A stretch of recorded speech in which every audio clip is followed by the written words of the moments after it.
Hello and welcome to Barb Talks. Today it is the April, or I should say late April garden is what we're going to look at. And behind me here is the flowers of the money plant. Isn't that just gorgeous? I think they're so pretty. They don't really smell like anything, but they're pretty to look at.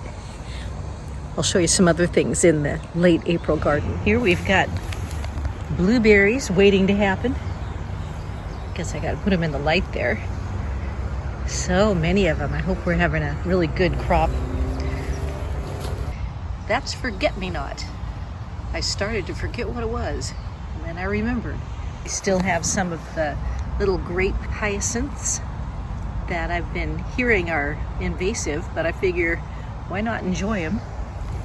Lots and lots of lemon balm and spearmint. A few days ago, I had some friends come over and harvest some of the herbs to give to a food pantry. But as you can see, I still have plenty. This is the sorrel. I've got some soups in mind for that. And then some more bluebells, flowers that are also considered invasive. But you know, sometimes you think about what's invasive and what's a weed, and it's like the things that grow really well where you don't want them is what people call invasive and weeds. But if you like them, why not enjoy them? There's some chives. They're pretty little blossoms. And I guess the blossoms are edible too, but I usually use the greens as my onion substitutes or in additions to. We've got some very healthy oregano. I'll show you the other oregano that I have. This is the oregano that the food pantry clipped back. And it still looks like there's quite a bit there, but before they clipped it back, you couldn't see any of the statuary in the gardens. It was like this high and flowing over the sides. So hopefully some people will enjoy that. Oh, and look, still we've got these clove-scented black currants. These are the flowers, but wherever there's a flower, hopefully there's going to be some healthy black currants, which will be delicious. And some more forget-me-nots. They just look like little bridal bouquets for dolls. I think they're so pretty. The raspberries next to the house. These are blonde raspberries. And this is the first year that I've needed to put a post in here and hold these up so that they wouldn't fall flat when I was walking by. So we should have quite a few this year. And I've got my Tangle Trap apple on the tree. I could probably take that down here pretty soon because most of the blossoms have already done their thing. And what the Tangle Trap is for is if you don't want to use sprays in your fruit trees, if you just leave apple blossoms on a tree without doing spraying or putting in Tangle Trap, what happens is that insects will fly to the reddest thing on a tree. And if there's not a red apple with Tangle Trap, then that would be the pink apple blossom. And then the flies will fly in and lay their eggs inside the blossom. And then when the apple forms, then there'll be worms inside, and then the worms will eat their way out of the apple, and that's where wormy apples come from. But what Tangle Trap is, it's this really sticky substance. You can even tell that, yeah, see there's some flies stuck to it.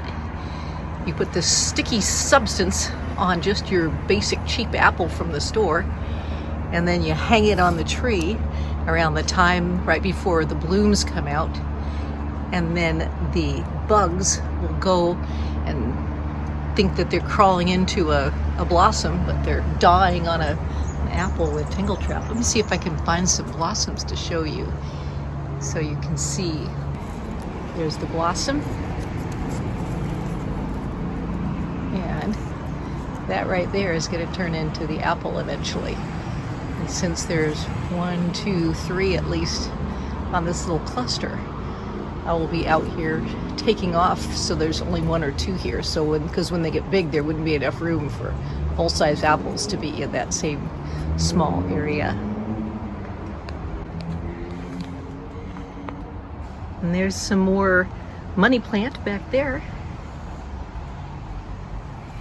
And over here. And I just found out recently that the leaves of the money plant have a mustardy taste, so you can use them in soups and salads and stuff. I just planted today Costata Romanasco zucchini plant, and I'm trying for the first time putting a tomato cage around it and seeing if I can grow the zucchini up off the ground. So I just planted that today. In the backyard, we have the aronia bush, and oh my gosh, look how tall it is this year. And all those white blossoms are going to turn into berries, and they smell really nice too. And they'll turn into black berries that I turn into aronia juice, which is wonderfully delicious.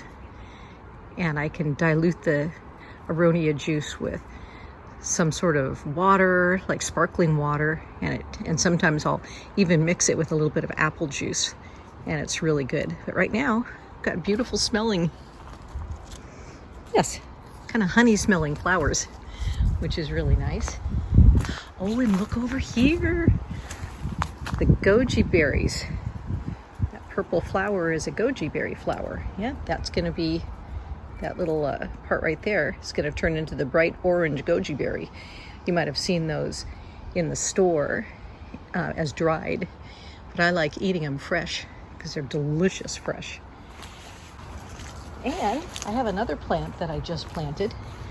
In fact, I went and picked it up on April 20th, 4/20. It was very crowded in the store. We used the leaves in, oh my gosh, some bug has already been eating the leaves. That's not good. But we use the leaves in our smoothies and in salads and stuff. It has kind of a nutty taste. And I've got the structure set up for it, because even though it's small right now, this particular cultivar is supposed to get pretty big, so we'll have plenty of leaves for smoothies and stuff. And then the oxalis, oh my gosh, look at that. Look at that! Oxalis, otherwise known as wood sorrel, has a lemony spinach taste to it. And it's so pretty. Makes these little hearts. It's almost like St. Patrick's Day, but what you can do is you take the hearts off, and then you can make deviled eggs and put a little heart on your deviled egg, and it adds a nice zing to it. Also have pretty little flowers. And we still have lilacs. I love the smell of lilacs. Oh my gosh. Always seems like there's more lilacs up high. I recently cut some of the lilacs from up high and brought them inside so I can enjoy them. And some more bluebells in the backyard, some more lemon balm. I was thinking that we had the big ice storm this year, and I wasn't sure if our pineapple guava would make it. It looks pretty sad right now, but I was noticing that it does have the beginning of some new leaf growth. So hopefully it grows back well, and then hopefully we'll have some fruit this year. I'm not sure if the big freeze will make it so it doesn't have fruit or it has better fruit. I guess we'll find that out. And then also in the backyard, the roses are working their way up. Oh good, there's no bugs on them yet. I love the smell of this particular rose. I'm not even sure what kind it is. It's been here since we moved in, so it's probably an old rose of some sort. It's really healthy this year. I like that. Camellia bush is nearing the end of its blooming season. It's dropped quite a bit of mulch, which helps the plants. We've got some more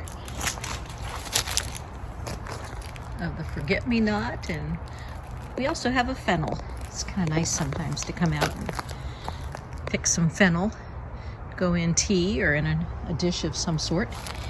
And we have a parsley left over from last year. So I'll be coming out here and using some of this, I'm sure, in a recipe. And then we have some other odd herbs, such as heel-all. If you end up getting a cut in the garden, you can take some heel-all. I think it's called like prunella or something, it has a real name, but I've always called it heel-all. You can get a cut, you just take one of those off and press it against your cut. And then it stops the bleeding. It's always nice to have such interesting things in the garden, I think. And I was realizing that we also have some plantain. This is really high in calcium. It's a weed, but sometimes weeds are some of the best things, full of the most nutrients. And I have that around. Another name for this particular plantain is called white man's foot, because the natives said everywhere white man went, this weed followed him. So that's what that's all about. And some more raspberries. Just such a beautiful, pleasant day to enjoy the garden. An April garden in the northwest of the United States.